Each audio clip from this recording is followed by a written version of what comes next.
امام بغوی رحمت اللہ علیہ معالم التنزیل جلد نمبر 5 صفحہ نمبر 25 کے اندر لکھتے ہیں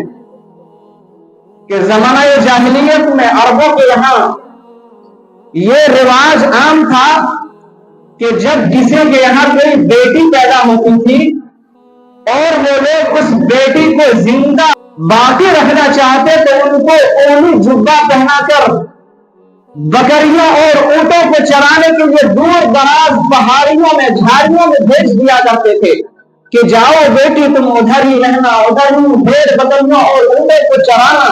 تاکہ لوگوں کو پتا نہ چلے کہ اس کے گھر میں بیٹی ہے، تاکہ لوگ ہمیں ذلیل و رسوا نہ کریں، تاکہ میں لوگوں کی ذلت و رسوائی سے بچ سکوں۔ اس وجہ سے بیٹیوں کو گھر سے دور بھگا دیا جاتا تھا۔ اور اگر کوئی شخص اپنی بیٹیوں کو زندہ نہیں رکھنا چاہتا، اپنی بیٹیوں کو مارنا چاہتا، تو جب بیٹی 6 سال کی ہو جاتی، جب بیٹی کی عمر 6 سال ہو جاتی تو باپ سب سے پہلے کسی جنگل میں جا کر کے ایک گڑھا کھودتا، گڑھا تیار کر کے باپ اپنے گھر میں آتا اور اس کی ماں سے یعنی اپنی بیوی سے کہتا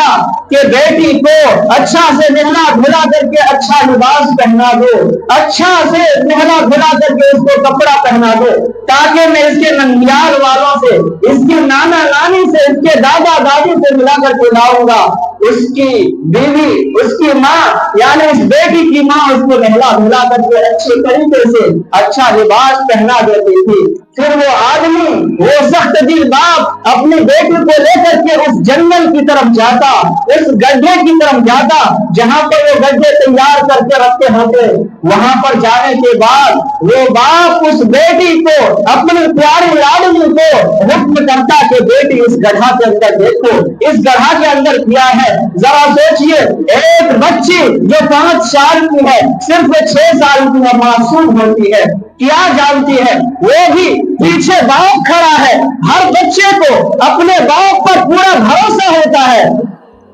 کہ باپ ہماری حفاظت کرے گا۔ اگر آگے شیر بھی ہے تو بچے کو کوئی ڈر نہیں ہوتا ہے کہ باپ ہمیں ہر طرح سے بچانے کے لیے تیار ہے، ہمیں کوئی خطرہ نہیں ہے۔ باپ اس بچی کو حکم دیتا کہ بچی، بیٹی دیکھو اس گڑھے میں کیا ہے۔ پیچھے سے اس کا باپ اس کو دھکا دے دیتا، اس گڑھا کے اندر گرا دیتا اور اوپر سے مٹی ڈال دیا جاتا۔ وہ بچی لاکھ روتی کہ ابا جان میں نے کھلا دیا ہے، میرا گناہ کیا ہے، میں نے کیا آپ کا بگاڑا ہے، میرے ساتھ آپ یہ کر رہے ہیں، مجھے چھوڑ دیجئے ابا جان، میری غلطی کیا ہے، میں آپ سے آئندہ کبھی کچھ نہیں مانگوں گی، آئندہ آپ سے کبھی حجت نہیں کروں گی، آپ کو کبھی پریشان نہیں کروں گی۔ وہ بچی لاکھ جان کی بھیک مانگتی رہ جاتی، لیکن وہ ظالم باپ، سخت دل باپ ایک بھی نہ سنتا اور اس کو زندہ مٹی کے اندر دفن کر دیتا۔